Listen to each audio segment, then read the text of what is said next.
Hello, welcome to PQ, the one and only Pokemon Cube podcast. I'm your host, Andrew Martin, brought to you with co-host Connor Lavelle. Today, we're going to be talking about the importance of tech cards and why you should or shouldn't be doing them. But more of that in a second. We do have some announcements, though. Thank you to everybody who's been watching us on YouTube and on Twitch and Spotify. We just broke 100 subscribers on YouTube, 100 followers on Twitch. That's a huge accomplishment. I know Connor was very excited to break that barrier there. Thank you to everybody who's been supporting the channel. If you're not subscribed, I recommend you go ahead and do so. It's free. It supports the channel, and you get a ton of free Cube content with it. I also want to give a huge shout out to everybody who tuned in for Champions Cube. That happened. It feels like it was forever ago, but it really was only just a few weeks ago. That was a huge success. We had a ton of fun streaming the matches there. You can find the draft on our YouTube channel. I'm a little bit behind, but the gameplay, the top 8 will be up soon. So just give it a few days. I've been a little bit backed up lately, but I do have that on my to-do list to get those up there. Those games are recorded. Just have to get them just shipped out on YouTube. You can expect that up there before the weekend starts.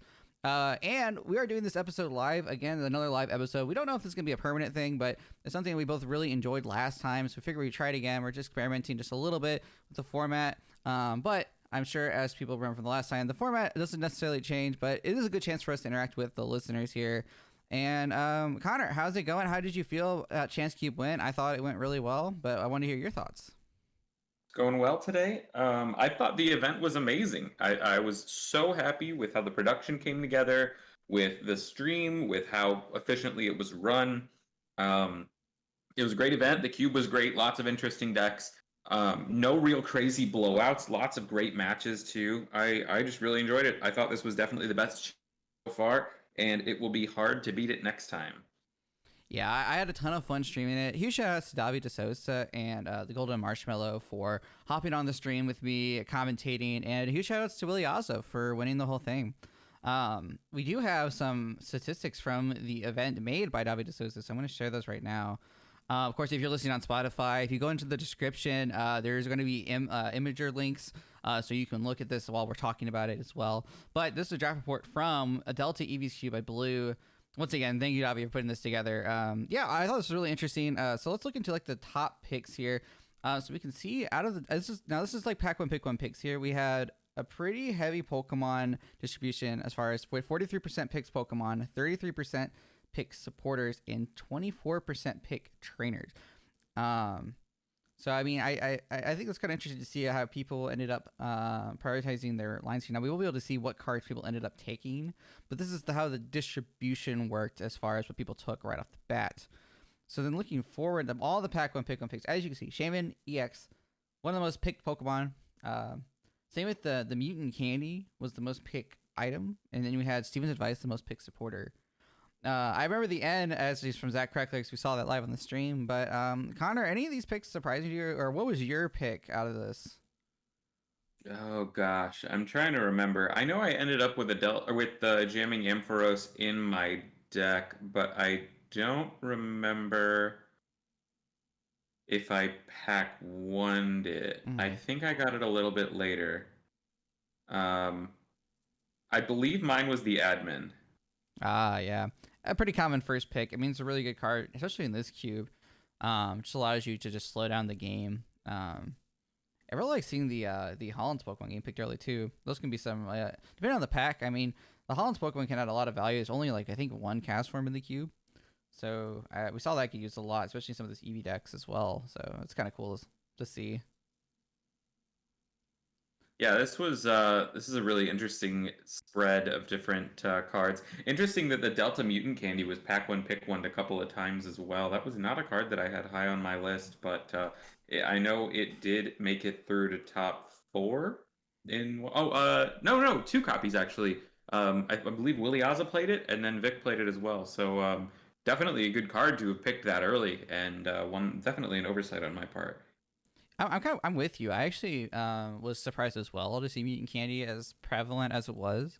But just like the fact that you can just evolve something like instantly, because it doesn't have that classic Evo Soda where you have to wait a turn. You can just grab any like evolution that's a Delta on top of another Delta. So we saw it go really well at that Willie Oz's deck for one with the literally Delta Eevee stack, and then and Vix also had a crazy deck. You can find those lists on CubeCogo. if you want to see more like in detail of what we're talking about. But just know that their lists were crazy and made really good use of this card. I think everything else is pretty pretty straightforward here. Emperor's Lying didn't see enough spotlight on the stream, but I mean, I definitely feel like a lot of people like the line because there was a fair bit of it in the meta. But we didn't really see it come out too much in the top 8. Now I do want to look at the top 4 most played decks here. Looking at the top 4 decks here, we had Delta EVs with the Williaza, and then actually another Evolutions deck with Lewis. So it's kind of like an Eevee's mirror. And then like top 4 deck was you have Vix Delta Box and then Omnipokes Big Basics. So this is the top 4 from the event.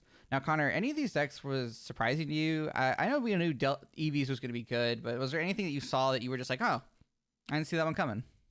Yeah, actually, so the Metal Big Basics deck, first and foremost, I did not anticipate at all. I thought that there was some potential there in the draft, just looking at the strength of the Metal Basics being significantly higher than a lot of the others, but I didn't think it was potential for a whole deck, or at least I wasn't willing to take some of the bad matchups that it had. And I do think that it ultimately fell to Flareon, which was something that I would be very nervous about in this cube. But to see it do so well was really neat. And then the Delta Eevee combo deck by Williaza, you know, the Eevees are always a very splashable line, but to see the two combo together was very unexpected. I don't necessarily consider them to have any inherent synergy. So, and they didn't have a ton of synergy. Really, it was just kind of a best of list of some of the Delta Pokemon and then a best of list of some of the Eevees, but it comes together in a way that makes it really powerful. So that was also an unexpected deck for me. How about you? Anything that you expected or didn't expect? Yeah, the Metal Big Basics deck was not something I was expecting. Although it is, by this point, the Omnipoke special, the Big Basics deck. I know he loves going for it. This is the way he played it, just like the synergies between his deck. I know that definitely was on stream. That'll be on the YouTube channel. But that was such a cool deck to watch, is because I mean, you had the Heatran comboed really well with stuff like I can't remember specifically what all of his deck components were, but I know he had a lot of ways to get out Metal Energy, as well as something like Bead with like something like Mount Coronet was like a cool synergy, because Bead literally is like hard to pull off unless you have a way to guarantee energy. So he'd like always have Metal Energy in hand, and he'd always be able to accelerate a bunch. So I thought that was really cool. Vic's deck honestly like blew me out, like jaw drop watching it play, because he did not have a great Top Cut game, but before Top Cut, that deck fired on all cylinders. And I remember like Marshmallow and I were just looking and actually like, what is going on? Like it was just so impressive. Huge shout outs to Vic as well. I mean, I thought all the Top Cut players really had really standout decks. I was really happy to see them all come together. And I do have one more thing I wanted to share, and that is the overall meta breakdown here. So we obviously saw Eevees being the most prominent figure here at 19%, and then Delta Box was also like right behind it at 14%. And that guy was surprised to see not in Top Cut. Well, I don't think it was in Top Cut. It was Sceptile. Was Sceptile not in Top Cut? Sceptile bubbled out. Ah, yeah.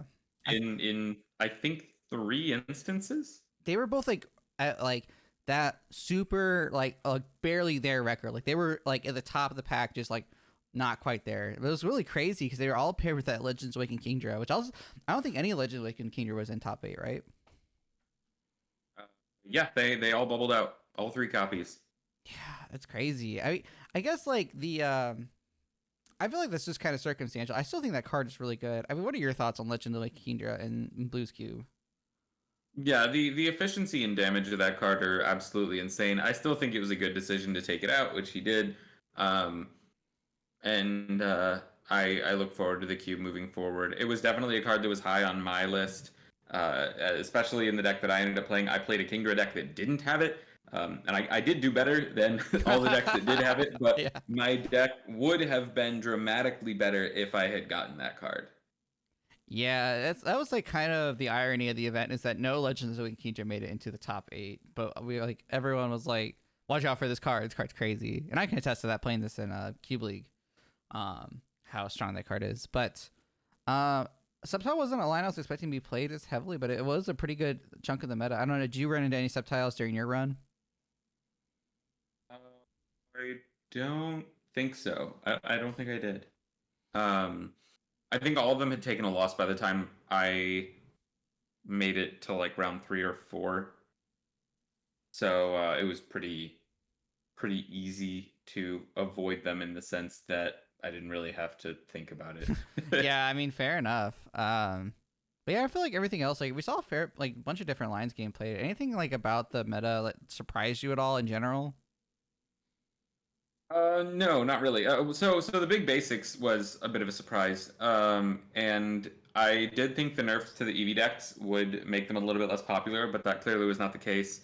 I was hoping that not as many people were expecting Sceptile to be good as they did, because I really wanted to play Sceptile too. I really wanted to play the Sceptile Kingdra deck that we saw come together multiple times, and I never actually got there. But the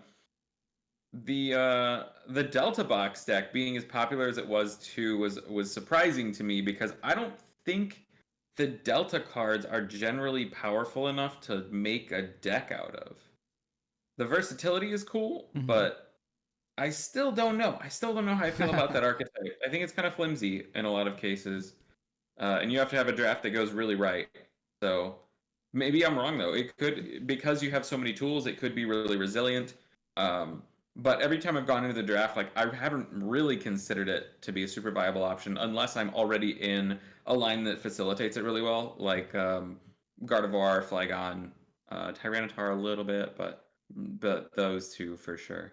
I feel like the deck needs a lot of enablers. Like you definitely need to find a lot of the custom cards to make the deck as explosive as it is. Otherwise, you kind of fall a little bit behind if you're not able to get the evolutions out.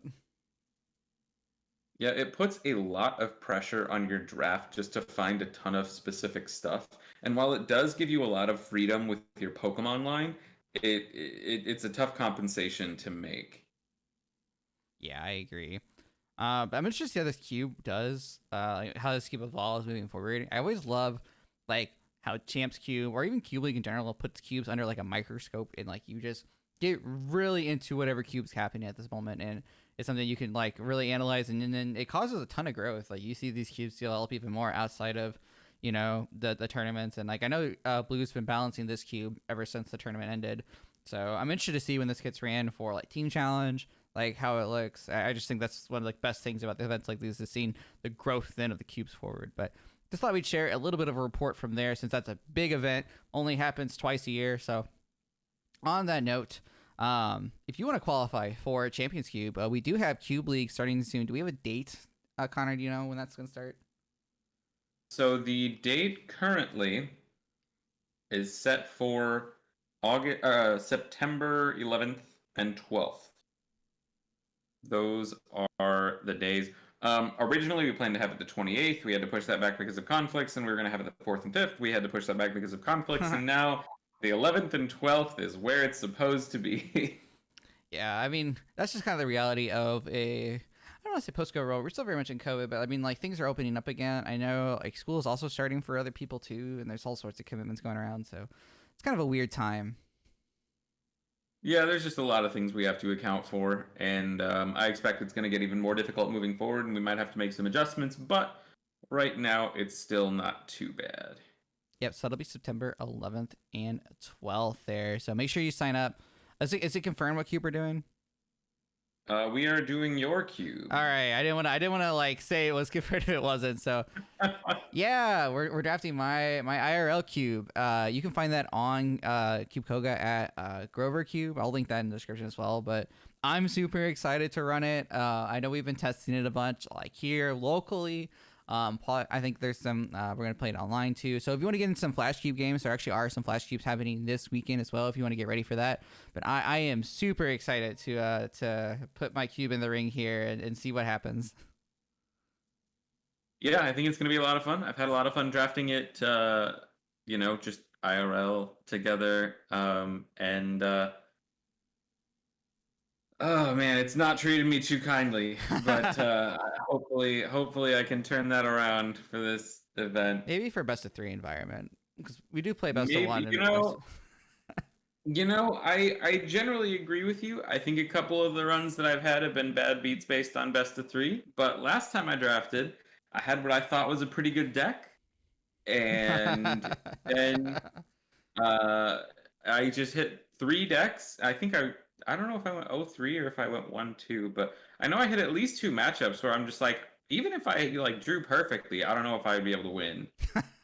Now there was one deck that definitely had to get nerfed, so I don't fault your deck for that.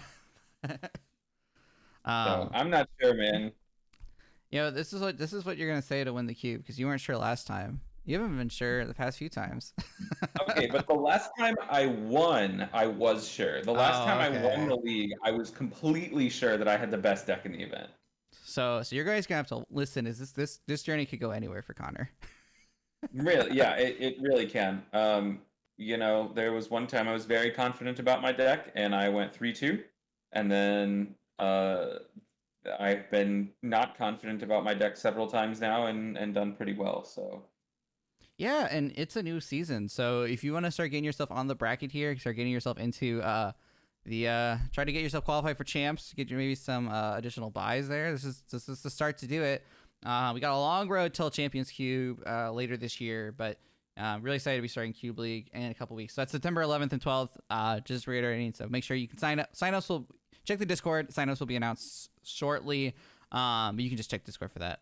All right, we talked long enough. Let's get into our crack-a-pack here. This one comes from MyCube. We got Spinner Rack with Colette. We've got Rescue Scarf. We got Backup Porygon, Professor Sycamore, Energy Switch, Alolan Geodude, Rescue Stretcher, Rocket's Admin, Rare Candy, and Fluffy Berry. So I want to explain some of the rationale picking this pack. So it's a lot of really good cards in here. And there's a lot of cards that I see, especially like paying attention like in the pack one pick ones. I feel like I see 3 of these cards kind of get picked in, like people kind of reach towards these different cards. I think it's interesting to see how people evaluate this pack. Because you have something like Backup Porygon, which is a really good setup Pokemon. Something that's going to let you to draw consistently throughout the game. Conversely, you also have Rocket's Admin, which is a really good disruptive supporter, as well as a good draw supporter in general. But something in a high power cube where you expect them to be fast is something you can use to leverage an advantage with. It's going to allow you to disrupt your opponent. And then you have something like Sycamore, which is a very aggressive supporter, but in the veil of high power cube, it makes a lot of sense because you have really solid deck thinning, you have really solid draw after that. I mean, anyone who is playing in standard or probably has ever played in standard recently knows how good Discard Draw 7 is. So that's a really good power card. Connor, I'm interested to see out of these 3 cards, like how do you evaluate them on pick 1? So pick 1, I don't even think. I just take the Porygon 2. Mm-hmm. So in general, Porygon 2 I have appreciated more and more over time.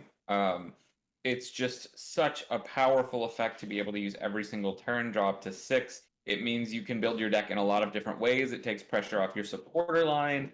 It allows you to maybe dedicate more of your deck toward your strategy instead of really thickening out the supporter base in the same way you might be able to. And it means it's very, very hard to disrupt you. And all those things are really big standouts to me. Porygon 2 just makes your deck work, and that's always a huge benefit. And having played this cube a bunch of times specifically, there are a lot of cards in this cube that require you to discard cards from your hand. Some of them are archetype specific, some of them are not. And I always find myself, when I go for like a Delcatty or a Cinccino deck, I always find myself being really punished by the discards. So I think that Porygon 2 is the best draw Pokemon in this cube because it allows you to take advantage of those discards instead of just being harmed by them. Yeah, I think that's a totally fair assessment here. So like if the Porygon 2 wasn't in the pack, what would you pick? If the Porygon 2 wasn't in the pack, in this case, in this cube, I would probably take the admin just because disruption can be really important, but I like the Sycamore a lot. I also like Rescue Stretcher a lot. Those are both excellent cards. Pack one, I'm not quite as starved for them. And in this cube, I'm not thinking about it quite as critically as I might in another cube because there are lots of these effects that are very powerful, very consistent. So I'm not in a panic about losing any of them.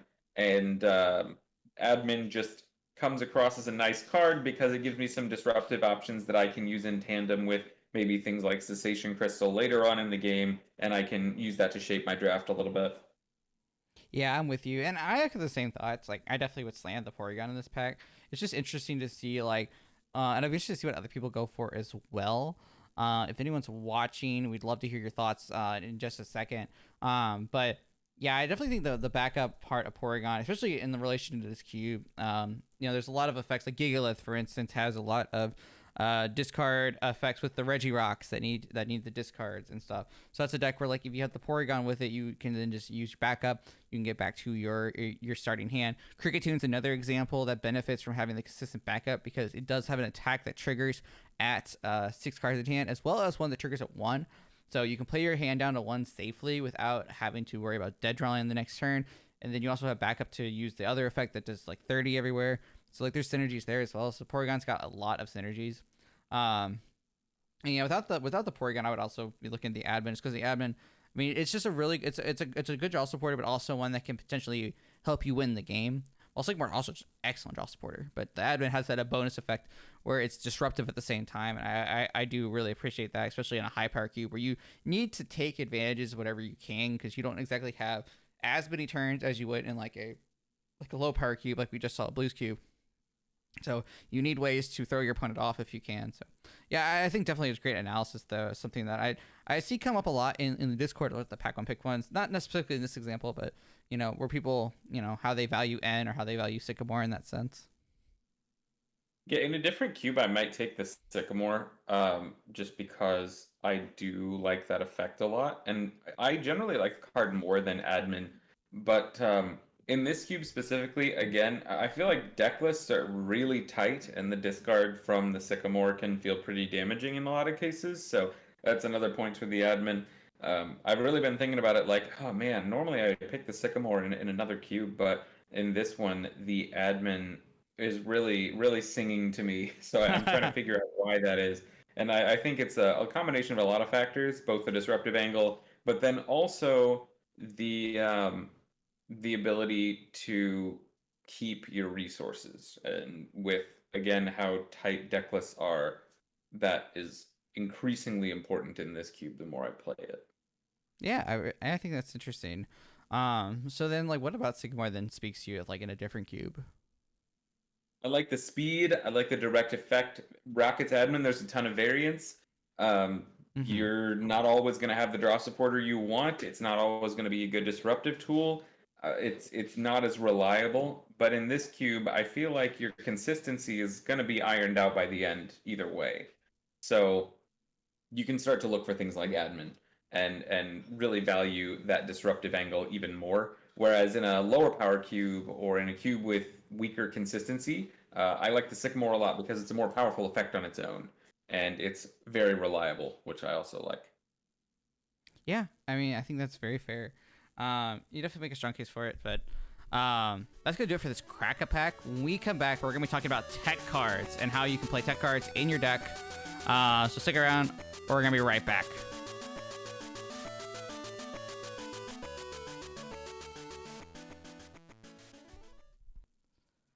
All right, welcome back. So we are here with the main segment here, talking about tech cards. So Connor, you were the one that brought this up initially. What about tech cards really spoke to you, or really wanted to make an episode about it?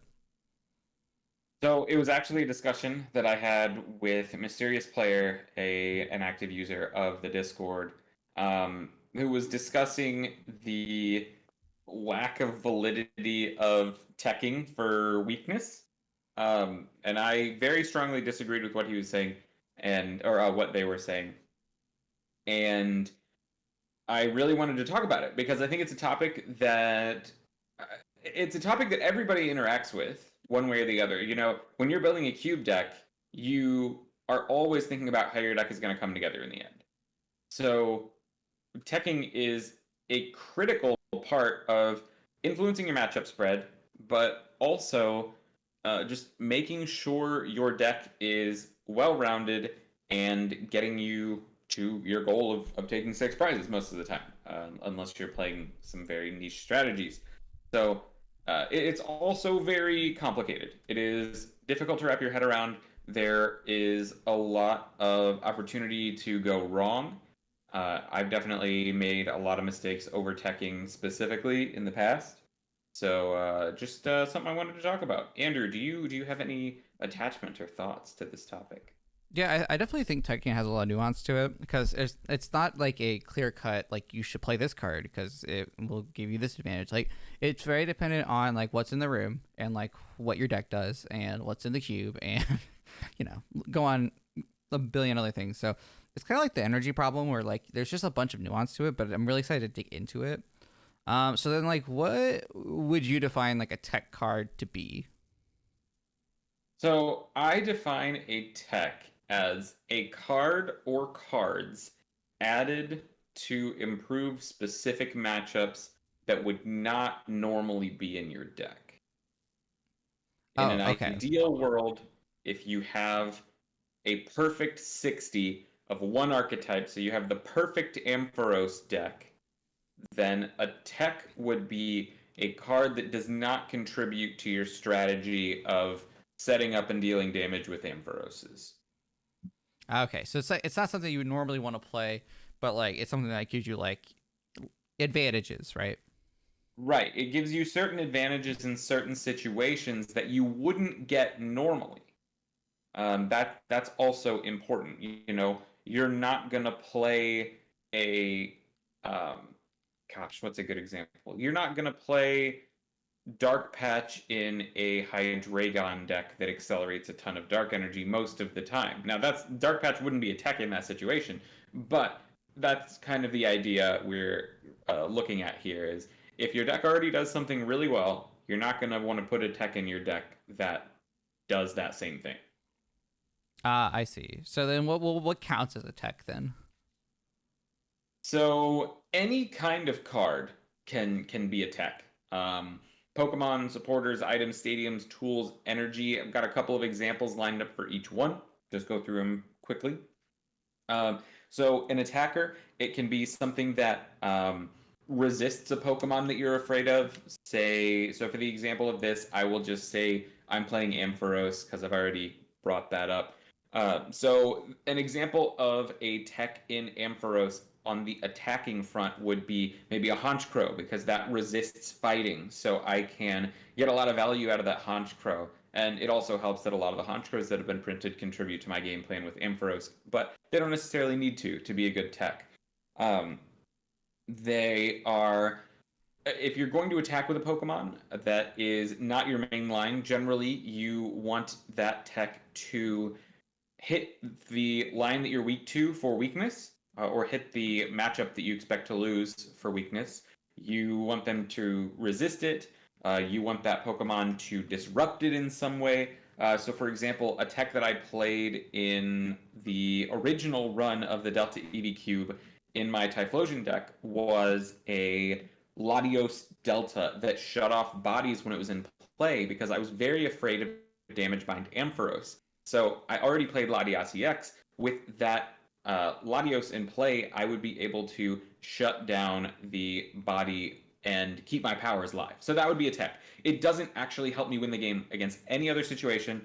If my opponents are not using bodies, it's a completely dead card. It doesn't help me set up Typhlosions and attack. It is just for that specific matchup. So those are a couple of examples for tech Pokemon. Now you have tech trainers too. So with supporters, it can be something like Faba or Xerosic or Hexmaniac. Things that, so Faba and Xerosic. Faba I do find to be a better and better card generally the more I play it. Almost every single deck has some target for Faba. But Xerosic, maybe you need additional tool removal. You expect there to be a deck that uses a lot of special energy. You could use Hexmaniac because you expect to play against a deck. Maybe you expect to play against Heat-Proof Bronzong as a fire deck, and you want to be able to punch through that and avoid that auto loss. Hexmaniac can be a way to do that. So that is what you might think of when you think of tech supporters. Tech items can be in a similar vein, things like Field Blower, Enhanced Hammer, things that will target down specific situations, specific decks. So Field Blower can be a great tech against things like Cessation Crystal or Curse Stone. I know we love to talk about Curse Stone on this podcast, so I'm going to bring it up again, and I'm not done with it either. Field Blower is good in those situations where your opponent might have a powerful stadium, a powerful tool that you need to interact with. I do think that people overvalue that kind of tech to some extent because in a lot of cases, even though your opponent's tools might be powerful, you don't actually need to interact with them. But in some cases, you will. And that's when the Field Blower, the Enhanced Hammer, if you're, expecting Weakness Guard energy, if you're expecting very heavy special energy decks, that's when those kind of things can come into play. Stadiums. So we have a whole episode on stadiums. I'm not going to go too into it, but there are quite a few different options on tech stadiums. So there are the counter stadiums, the stadiums that are just in your deck to get other stadiums out of play. They don't actually improve your strategy, but they make it harder for your opponent to totally disrupt your game plan with something like a Silent Lab or a Parallel City, things like that will just knock the stadium out of play. Then there are hate stadiums, so like the Curse Stone, like the Parallel City that I just talked about, that can be very, very good against certain decks or certain strategies that you might actually play as a tech to beat those strategies. You might play a deck with no powers, but if you expect to beat the decks that have powers anyway, then you might not even play Curse Stone because it doesn't help you in places where you need it. So that is a card that you can include in your deck. And I've also seen Curse Stone included in deck with powers that it actually hits, but you expect to be able to use it more effectively, or you expect to be able to use it against matchups that have more powers than you. So hate stadiums like that. And then weakness removers is my last one. Pokemon over time has printed more and more stadiums that eliminate the weakness on your Pokemon. Alter the Sun being the one that stands out the most, but I think there are a couple now. So that as a weakness remover can be anywhere, would be a tech card. And then tools, weakness guard, things like Cessation Crystal. Cessation Crystal is a really strong card in general, so I sometimes hesitate to call it a tech, but it doesn't actually advance your game plan in most cases unless your game plan is disruption. However, it can be an excellent card because it can disrupt the opposing game plan in very many situations. So Cessation Crystal can be really good, even in ability-reliant decks. I see it played to great effect. And then lastly, we have energy. So we have two categories here. Things like weakness guard energy, remove your weakness. We've already talked about that. And then I've also got certain energy, like wonder energy. I think there's a grass energy now that removes conditions. So we actually played wonder energy as a tech in Gardevoir in Expanded because we wanted to resist certain special effects. So like Darkrai GX's Dead End GX, the effect of Silent Fear on Trevenant Break, just different things like that. Wonder Energy can be really powerful, and it can be powerful just the same in Cube if you expect, maybe there's a deck that's really good and it inflicts a ton of statuses and you're not really ready to deal with that, then something like Wonder Energy can be really powerful. So that is an example of some of the many, many techs you can put in your deck, but those are not the only ones that you can put in your deck, and I encourage you to experiment with different things that might influence your matchups and really think about the best way to get at the decks that you are going to lose to, whether that is through an attacker that hits them for weakness, or maybe something like disrupting their stadium game. Andrew, do you have any cards that you think I have left off that you want to specifically call out, or any specific good text that you've made in your decks? Yeah, I would say it's not one that is really I didn't expect you to bring up, but you probably remember this from Team Challenge about 3 cubes ago when we did your cube and I tried to Gigas. We knew there was a Kingdra deck in the field out there, and I remember that what we came up with is that I teched a Litwick. I had no Chandelier, so it was a Fire Litwick to make sure the Prime can only do 20 damage. Oh my gosh, that was so funny. So I remember that's like the example. That. Like I don't actually remember if it ended up making the cut, but I do remember that was like an option to tech for. But that's like an example that always comes to my mind is thinking about techs in that respect. It's like, okay, something that literally does not do anything else in my deck besides gives me an advantage in that matchup. But in team challenge, you're trying to win best of one against like 3 different decks. So if you can win one, like guaranteed, like it's way better for you in the long run.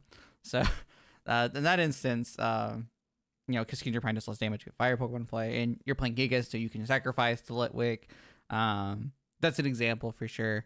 No, I think you definitely covered like the spectrum of tech cards. I'm struggling to think of other ones that like I would play in place of I know like in Delta EVs when I drafted in Cube League, something like I didn't have like a fighting line built in, but the Seadra itself was actually kind of an interesting tech that you could play. Like I had different Seadras I could play, but there was one fighting one I definitely played in there because it hit Jolteon EX for weakness, which I thought was kind of interesting. That the like evolving basics you could also tech. Yeah, that was a good tech as well. And I see stuff like that all the time. I also agree with your notion. I think Team Challenge is definitely the environment where techs are the most valuable, just because you have a solid idea of, I think at most at the end of Team Challenge we've had like 5 possible decks that they could be on, but usually you can narrow the opposing team down to like 3 or 4 decks if you really look at it. So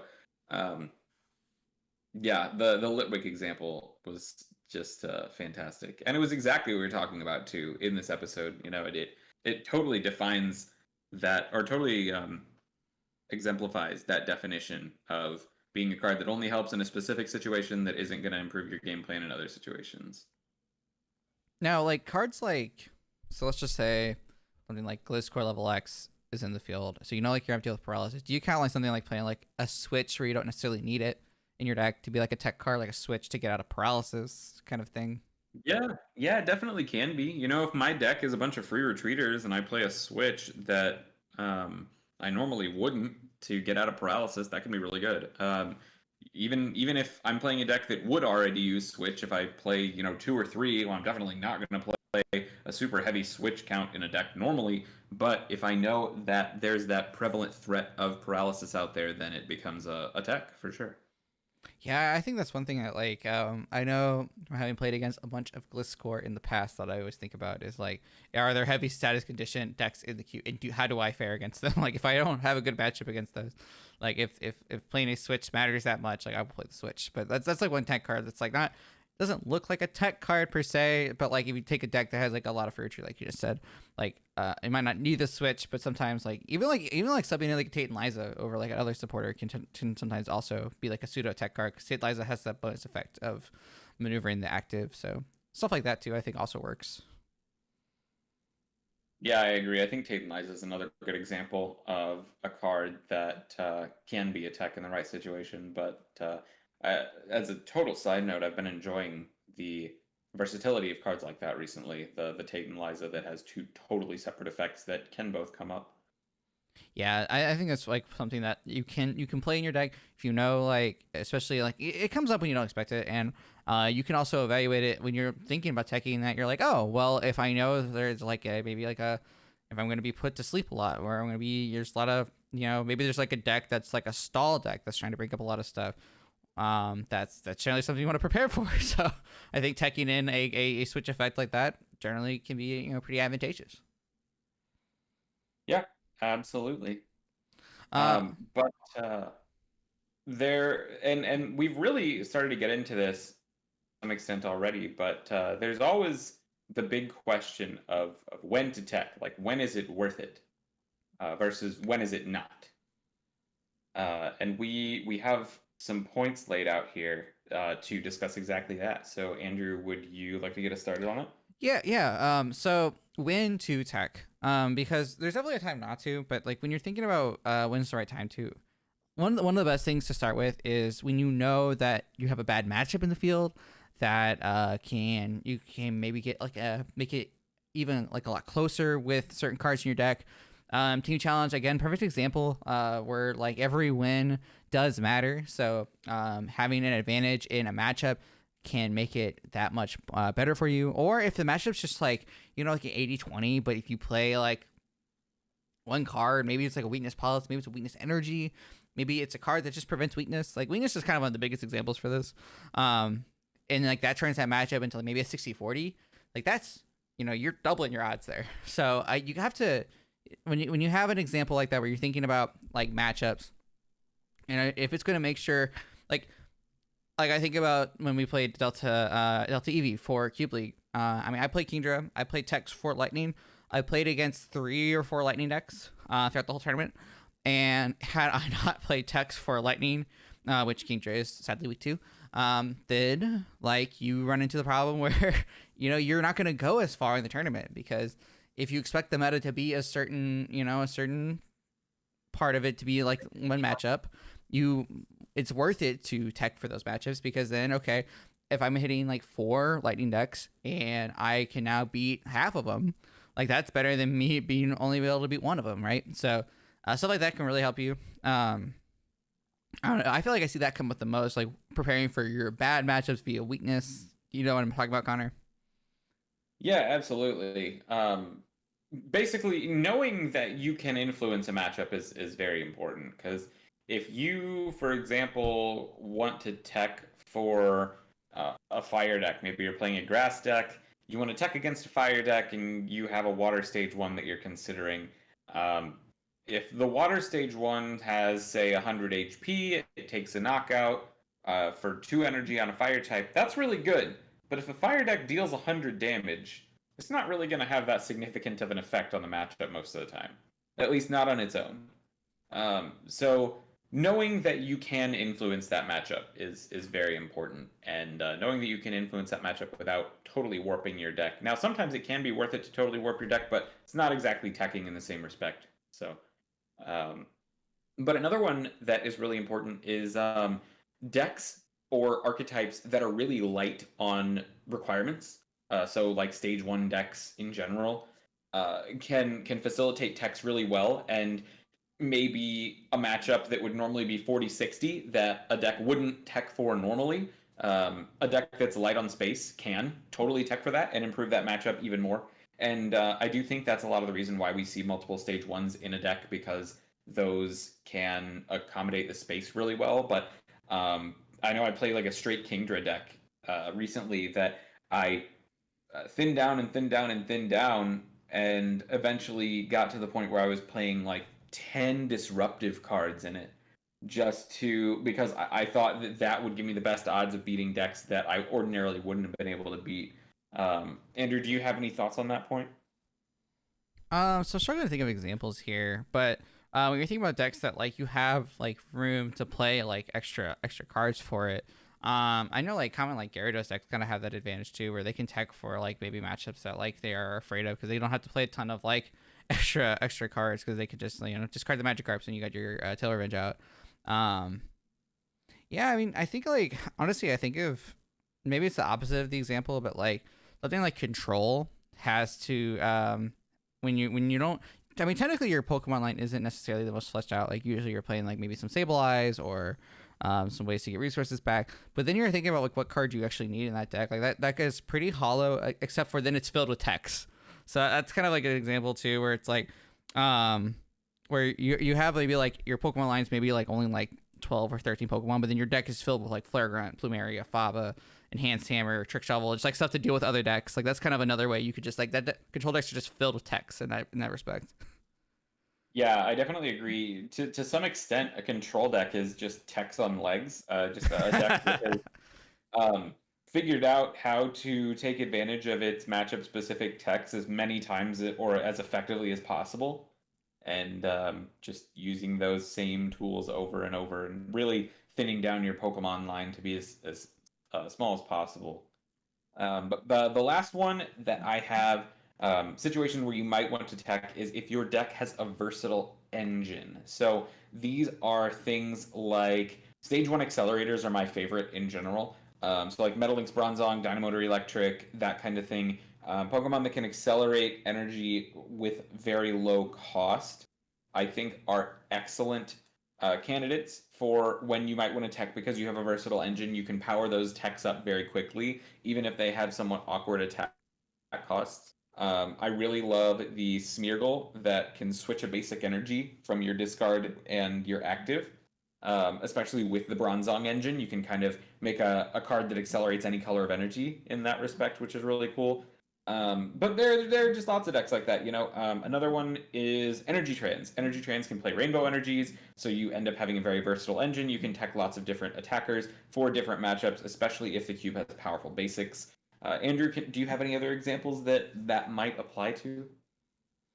So I'm thinking back to I think it might have been a blue cheesecake cube where I was playing like an eels deck, and I know having like the eels deck kind of allowed me to enable to like play like other like cards like Shining Ho-Oh or Shining Lugia. So I remember being able to take in like those kind of cards really easily. I think I was playing more of like a I can't remember specifically what the deck was, but I remember it was more fire lightning oriented. So like, but you also could throw in like a card like Lugia, which is going to because you're playing lightning, you're weak to fighting.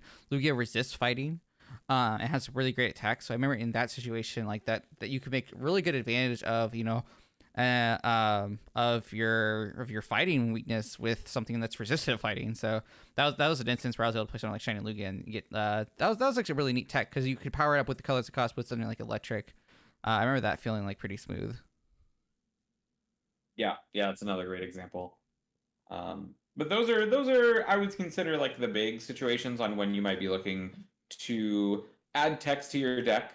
Number one being when you have a bad matchup that can be influenced by text, because if you're not going to change your matchups with the text that you have available to you, then there's no point in playing them. You should just make your deck as consistent and effective as possible. And if you hit that matchup and you do lose, then sometimes it just happens.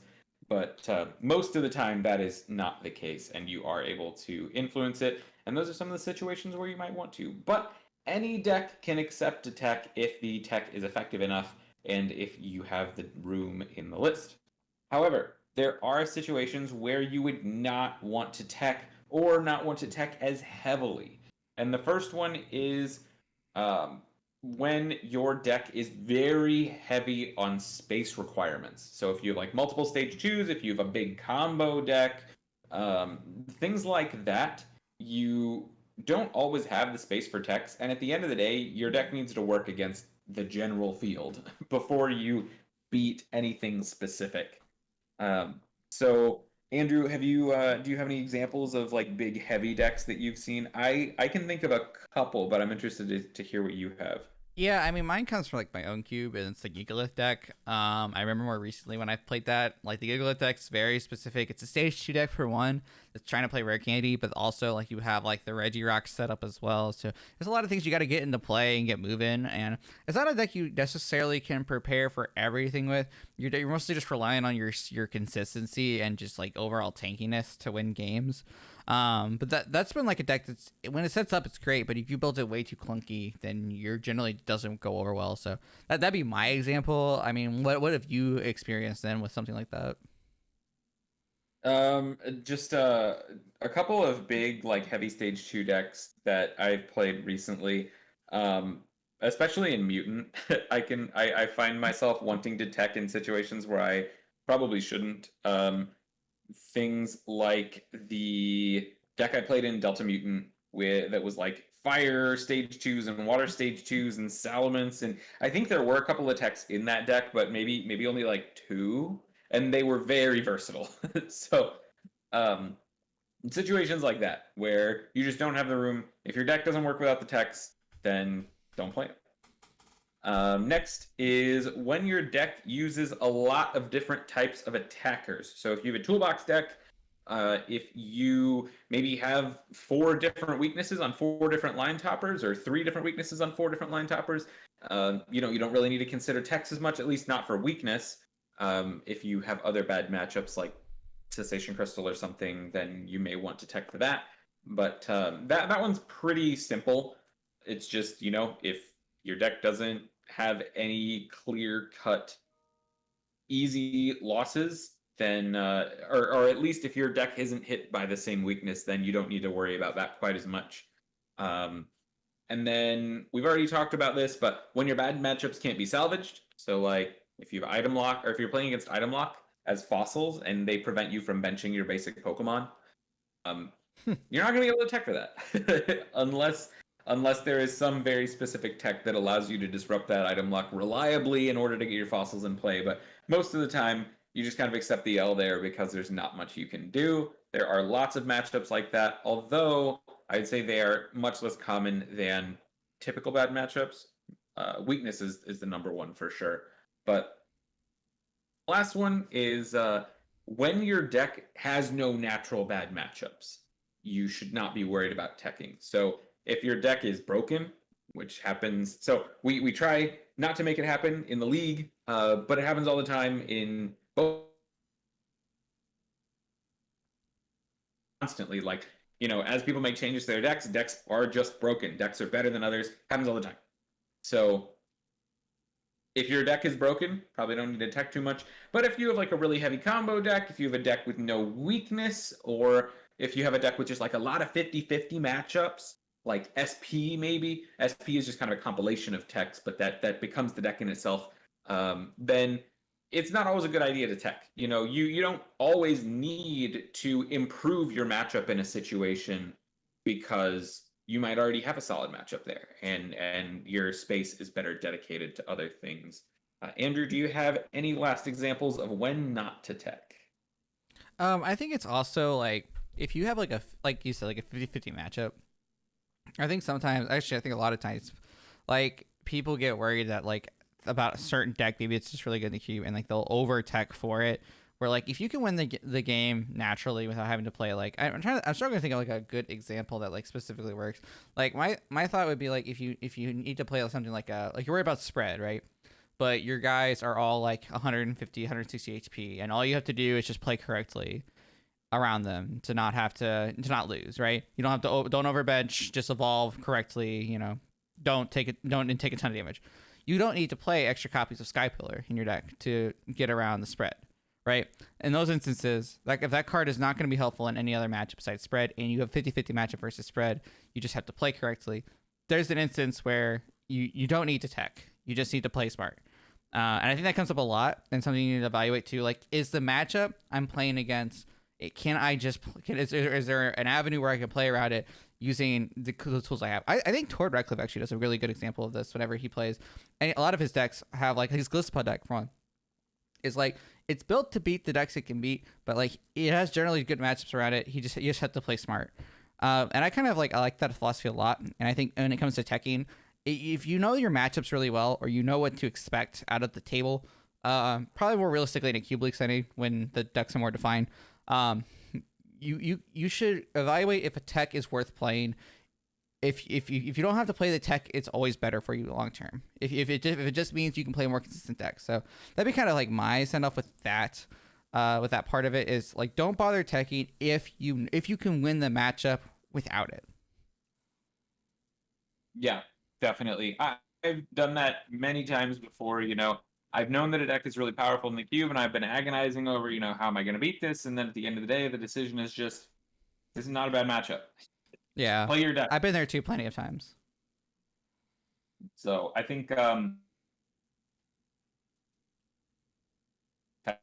there's the people that don't tech at all, that try not to tech at all, and then there are the people that over tech and worry about too many matchups. I definitely think that I'm one of the latter, but over time gotten better at identifying when that might be too much. Well, that just contributes to the nuance of teching. I mean, there is definitely times where, like, if you don't tech but wish you did, I've been in that situation before too, where it's like, if you feel a little bit too optimistic about a matchup and then you end up just losing when you could have won it based on one card. Like, there's definitely times where like teching is like crucially important to like making a solid cube run, solid tournament run.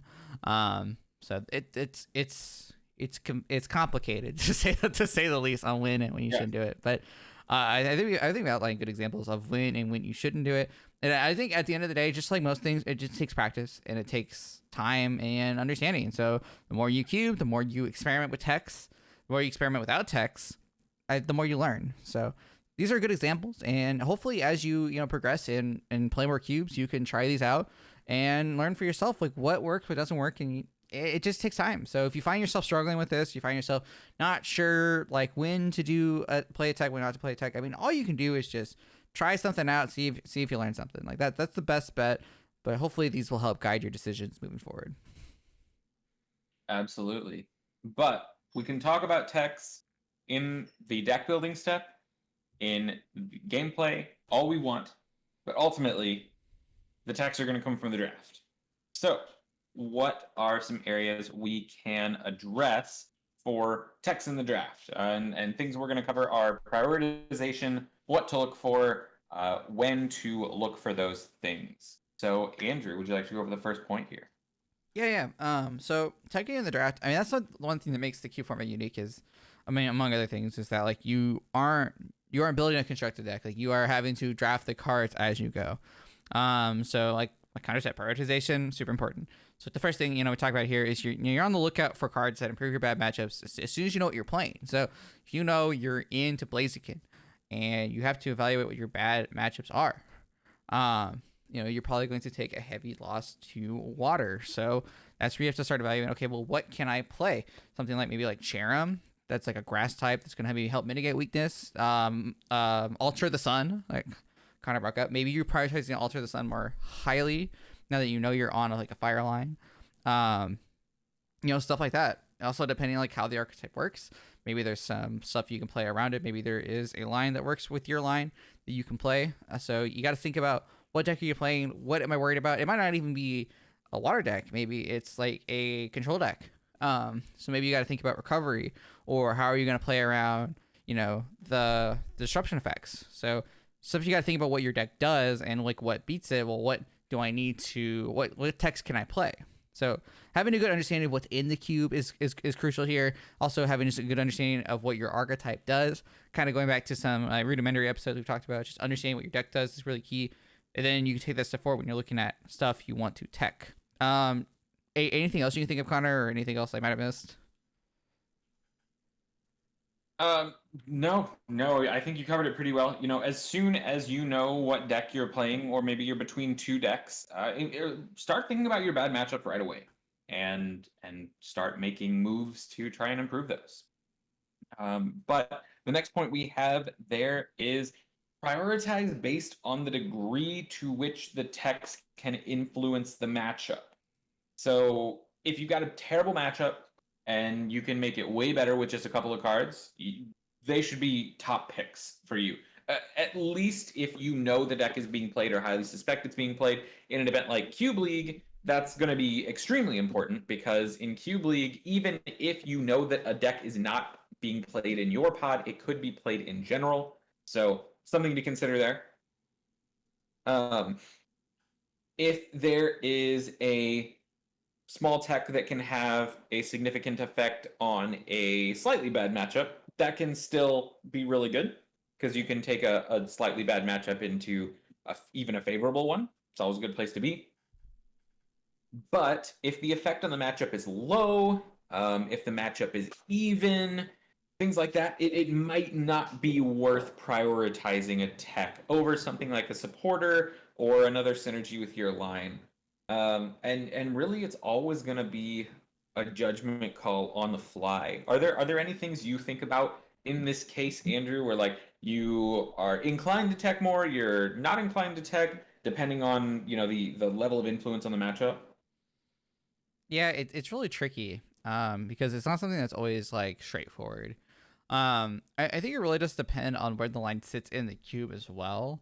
I mean, in a vacuum, every line should theoretically be, on par with everything else. But I mean, that's not always the case. So if I'm playing like a line that I know isn't like on like the top of the tier list here, that maybe I need to. I mean, sometimes teching is advisable in those situations where maybe my deck doesn't have the highest win rate in general overall in the queue. So like sometimes you gotta throw in some text there to maybe I can beat some of the A tier decks with like a few tech cards like that. Sometimes it's worth it.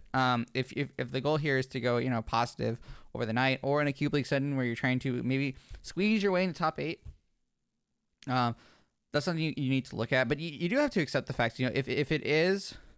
If you know what deck you're in and you're looking at the matchups that are going to be bad for you, sometimes it's a risk. It's calculated risk to think about. Am I going to hit if there's 3 Sceptile decks in the field? Am I going to hit? How many of those are going to be left? Maybe after like round 4, how many are going to drop? Or like what are their records? So you got to think about like what are the odds I even hit one in the tournament. And like it's a numbers game a little bit too, but I think it really is just kind of something you have to make on the fly. When you're building your deck, when you're looking at the draft, you're looking at, okay, maybe Sceptile isn't being taken that much in the draft. Maybe I don't need to be worried about it as much. I think that's where signals can also play a big key, as also just understanding what maybe if you're not going to be up against maybe like a complete Sceptile deck, you're not as worried about it as you would be otherwise. Yeah, absolutely. I think that's very well put. Moving on to the next point here, it is that so a situation where you might prioritize a hate draft or a tech less is if you can hate draft instead. So this is a much more applicable tip for like a 6-man, 8-man draft, whatever, that you can quantify all the decks that could be in the field. Not as good for Cube League, that kind of thing, because it the field is much more broad and things exist outside your pod. But if there are powerful hate drafts that you can make that disrupt your opponent's strategies, say you're playing a metal deck and you can take a water type or you can take their Firestarter Blaziken. It might be a good idea to take their Firestarter Blaziken because maybe you can race them on energy. Maybe your other techs are going to be more viable, more effective because you have removed that angle from their game plan. So that can be another situation where you might prioritize techs in the draft less if you can attack the matchup in other ways. And then the last thing is don't overvalue techs. We've touched on this a couple of times. Make sure your deck can execute its game plan consistently and effectively first. If you are, for example, low on supporters, if you're a little bit low on attackers, anything like that, anything that's like really important that you have toward the end of the draft, and you're not teched for a bad matchup, just take the bad matchup and make sure your deck works at a baseline. Because there is always the chance that you will never hit your bad matchup in the field, even if you're only at a 6-person table. Of course, unless you're playing like round robin. But that's a very specific case. If your deck is not coming together right, then definitely make your deck work before you worry about tech. Andrew, that's the last that I have to say on techs. Is there anything that you would like to add as well? Yeah, I like the last part you talked about too. I think it's interesting, and it's kind of like the same thing when you're preparing for regionals as well. It's like when you're evaluating your bad matchups out there. I mean, if in a cube league setting, like I'm probably gonna play like 6 rounds, right? And I need to go. Let's just say 4-2 to make top 8. That's the goal. If like there are, let's just say 10 decks in the field. I mean, obviously the math doesn't work out there. Let's say 30 decks. 30 decks in the field on one of them, so 29 other decks, and you have 3 bad matchups. I think you can risk, unless you think there's a realistic odds you're going to hit all 3 of those bad matchups, at least 2 in a row, or at least two during your 6 rounds. Like the odds that you hit those 3 are not insanely high, and you might hit them and it happens, but if it means you're going to win more matchups by being consistent. Like that's something where you have to not overvalue the ticks as much. If you can afford to take an L to even 2 of those bad matchups and then trade really well with the rest of the field, like you don't need to worry about the techs. I mean, the odds that maybe you even hit them in a bracket is even lower too. So that's kind of like where I want to interject with not overvaluing techs. Is just think about the odds you're gonna hit that bad matchup. Now, if there's enough of those in the field, like if, for instance, let's just say, LT EVs, the EV decks were going to be popular. If you're going to lose to something like Jolteon, and Jolteon's going to come up in more decks than not, then that's something where you should look at tech. But if it's maybe only in one or if it's not a very popular archetype that you've seen, and you can always obviously draw off past experiences on the cube, then you can make, decisions based on that and say, okay, well, I can afford to lose to a few decks, and that's okay. And just roll the games, because there's always going to be a little bit of risk involved in whatever you do, especially in tournament. If you're going to go play regionals, you have to take those risks. You can't beat everything in theory, right? So you have to do your best to, if being more consistent is going to lead to more wins overall, go that route and avoid some techs that you don't need to play. Yeah, absolutely. Definitely agree with that.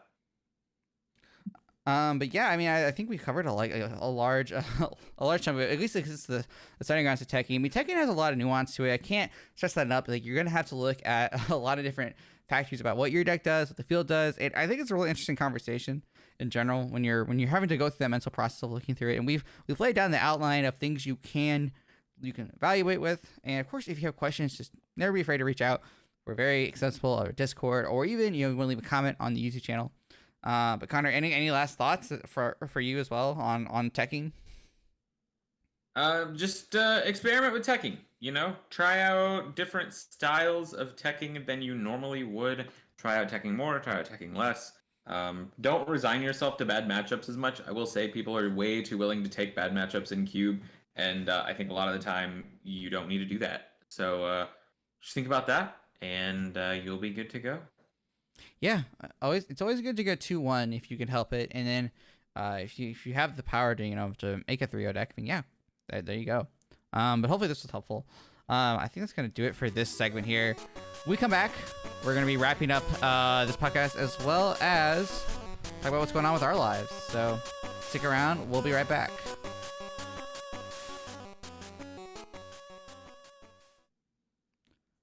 All right, welcome back to our conclusion here. So if you're watching live here on Twitch, thank you so much. If you have any questions about teching or Cube in general, we'll be happy to answer them. But in the meantime, Connor, what's going on in your life? Oh goodness. So I picked Emerald back up. I did I think my first ever Nuzlocke of that, which was a lot of fun. I used some hardcore Nuzlocke rules that have been popularized by Pokemon challenges. That was a good time. Gosh, I feel like there's been so much going on lately, and now that you've asked me, I just You can't think of any of it. Honestly, it happens to me all the time. Yeah, but how about you? Yeah, honestly, a lot of Skyrim. I've been getting back into Skyrim. Skyrim's so good. I had the itch to play. I mean, it happens to everybody who plays those games. I think you get to a certain point, and you're like, I want to play some Skyrim, and then I ended up playing it for like 12 hours. I made a weekend out of it. It was a lot of fun. I feel like I have it on every console, but I've been playing it on the Switch lately because I have my Switch hooked up all the time. So, been having a lot of fun with that. That's been really sick. Been playing a lot of Battlegrounds as well. I go back and forth with Battlegrounds. I fall out of it for a little bit, and then I come back to it. So that's been pretty neat. Obviously, Champions Cube was a big part of what's been taking up my time, and now that has concluded. I was really happy with how it went. We had a lot of good feedback. Obviously, working with the Gold Marshmallow and Davi was great. They're great people to work with, as well as great friends. So I was really happy to commentate and watch awesome Cube matches with them, and watch it with all you guys out there. So that was really cool. I say this, and I still got to throw those videos to the top 8. So forgive me. Those will be up soon. But yeah, I mean, really much just just kind of taking a little bit of a break because it's been on a little bit of burnout for content creation lately. But all in it's just ebbs and flows. So you get to a really big point, and then you need a little bit of a break, and then you come right back. So I feel good. I feel like I'm in a good place now to keep moving. I got a few other projects coming out. They're kind of under hush right now, but if you tune in next episode, you'll learn a little bit more. But things have been good. Just kind of just enjoying some time here. I know I about to get very loud in here because we're redoing my kitchen. So we have a dumpster coming tomorrow. So that should be very fun. We're taking sledgehammers to it tomorrow or Saturday. Undertaking. Yeah, luckily we're not doing the installation, but we are doing the demolition. So I guess get to do the fun part of sledgehammering everything with Buzzwall. Sounds fun to me. Yeah. One thing that I did remember as you were talking was Sealed Cube. I have been we haven't talked about Sealed Cube on here. Today. So Sealed Cube is an event that we just run for fun. There are no points or anything attached. This time around we are running My Cube, but we are running Conquest format, which I love as a competitive format. For anybody who hasn't played with it before, you essentially have 3 decks. We are doing 3 decks, 1 ban, best of 3. So you come to the table with 3 decks. Your opponent comes to the table with 3 decks. Each of you bans one of your opponent's decks, and then you play a best of 3 with the remaining 2. And once you win with a deck, you are no longer allowed to play that deck. So lots of interesting things that can go on there. Lots of thinking, lots of metagaming, taking certain matchups well, taking certain matchups poorly.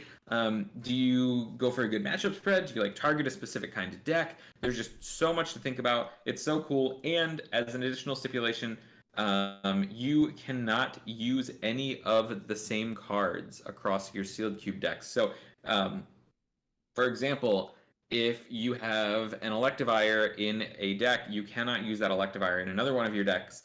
Same with trainers, same with energy, all of it. So, there are 2 copies of Computer Search in the cube. You have 2 total copies you can use anywhere in your decks. So it has been a ton of fun. I've really enjoyed it. It's really taken me back to why I built the cube to begin with and why I built it in the way that I did. Which was to allow people to build lots of cool decks and experiment with lots of different synergies. And it's just been a blast. So if you are interested in Sealed Cube, it starts in a day or 2. So you don't have that long. 28th, 29th? I think it's the 28th. Okay, it's on Limitless. You guys can sign up literally right now as you're listening to this. Literally right now. Yeah, so I strongly encourage people to sign up for Sealed Cube. It is super fun, and I will be thrilled to see what decks people come up with because they have a lot of building to do. Every single player in the event is going to have to come up with 3 separate decks, and it's not always just a matter of build the best deck possible. It is definitely a matter of figure out how you can lay out your matchups. So it'll be super cool. I hope there are unexpected decks because you have the entire pool to work with, and that's my spiel on Sealed Cube. The Conquest style's interesting though because you have to divvy up your resources between 3 decks very strategically because you can't just throw all the good stuff in one deck. I was just kick a straight ban, right? So I like that part of it. I hopefully see some really cool decks coming out of that because you do have to plan carefully about what you want and what you don't want in your decks. Yeah, absolutely. There is a lot of planning. There's a lot of thinking. And that's part of the reason why I love it. It's awesome. Yeah, hopefully. I mean, honestly, I'd be down to get some streamed sealed. That'd be pretty cool. But yeah, I'd be happy to do that. I'll have to coordinate some of that later. But yeah, I mean that sounds really cool. I mean, you played in didn't you guys you did Highlander Cube before, right? Yes, I played 1 round in Highlander Cube and I lost. And then the next round my opponent was busy, and then the round after that my opponent was busy. And I was busy. And I think out of 3 or 4 rounds, I only played 1 game. But hopefully this time, people seem really excited for it this time, and hopefully we can get some good turnout. And I know I really want to play some neat stuff. So unrelated, but I am super excited to play fantasy football again. I live for fantasy football, and that comes back next week. We're doing our draft, and I'm so excited. I just have to say that for all the fantasy football fans out there, I am so ready for football. Well, good luck to you. Thank you. I'm sure I'll lose all my money to Zach Kreckler again, but that just seems to be how it goes. I have not participated in any of the fantasy stuff in our area, but I know that Zach is very good. Zach Kreckler is really good at sports. All right, that's all you need to know. But I'm gonna try to give him a run for his money.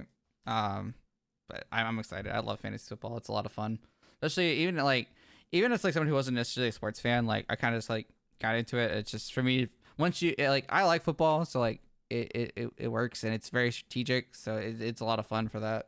But I seriously have been looking forward to it since the last season ended. I have not stopped thinking about it. I'm so ready to do it again because it's just a lot of fun. And people I play with are really fun to play with. So looking forward to that.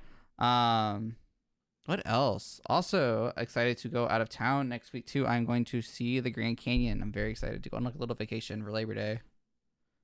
Oh, that'll be neat. I love the desert. Yeah. It's so cool, and it's very different from where we live as well. So I really like it. It's less humidity, that's for sure. I could use some of that. It's actually be really cool. We're driving out to Santa Fe first. We're gonna spend a day in Santa Fe.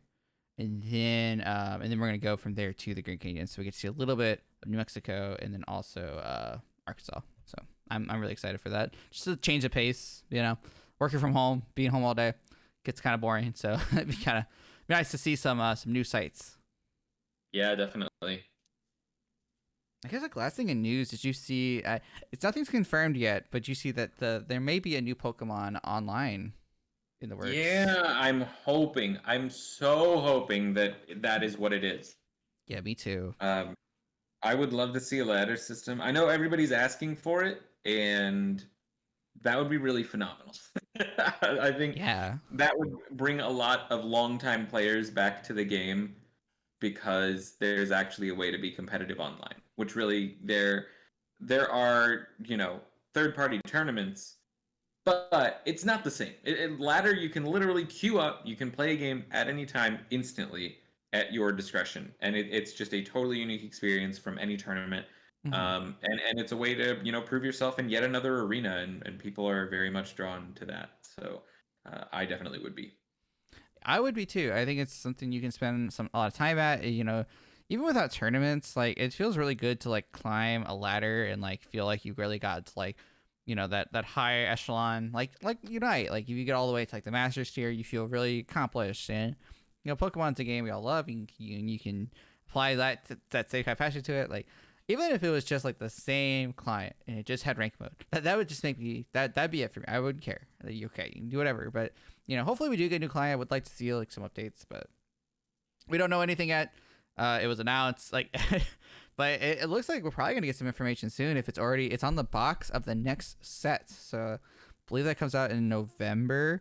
Because as the new set just came out, feels like right when one set comes out, they already announced the other one, so it's hard to keep up.